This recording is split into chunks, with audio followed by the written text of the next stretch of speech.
Pour ce tour de magie, j'aurai besoin d'un paquet de cartes que le spectateur peut mélanger. Donc comme je n'en ai pas, je vais le faire moi-même. Mais en temps normal, c'est vraiment lui qui le fait. Voilà, donc on peut aussi couper les cartes, enfin le paquet. Voilà, pour être sûr qu'il n'y ait pas de triche. On peut même encore remélanger par-dessus. Enfin, j'insiste vraiment sur le fait que c'est le spectateur qui peut mélanger les cartes. Voilà. Et donc c'est très important de vérifier que toutes les cartes sont différentes. Ok. Voilà. Attendez, je sais pas si vous voyez bien d'ici. Peut-être que je vais vous faire un éventail, ce sera un peu mieux. Comme ça. Voilà, donc toutes les cartes sont différentes. Ok. Mais bon. Pour l'instant, on va laisser les cartes ici.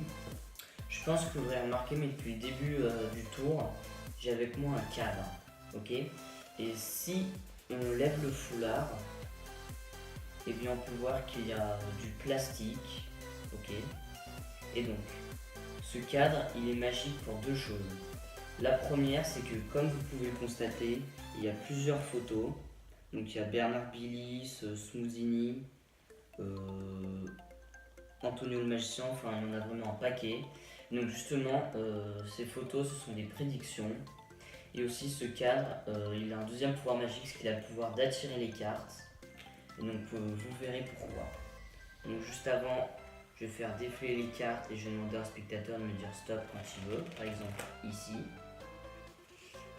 Donc vous mémorisez la carte, je ne la regarde pas. Ok. Et je vais tout simplement perdre sa carte dans le milieu du paquet.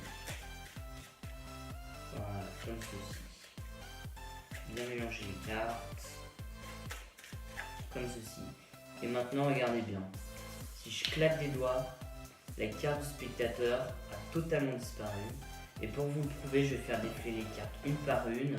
Et normalement, sa carte a disparu. Donc vous regardez le paquet qui est à ma gauche.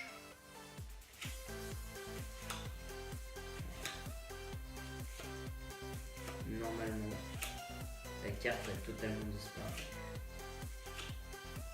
Je fais exprès de bien prendre mon temps pour que vous ayez bien le temps de regarder les cartes.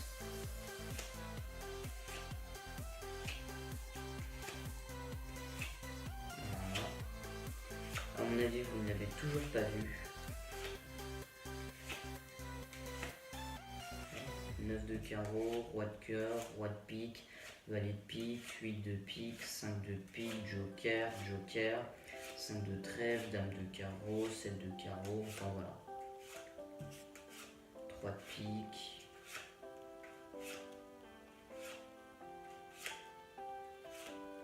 Aussi n'hésitez pas à faire pause.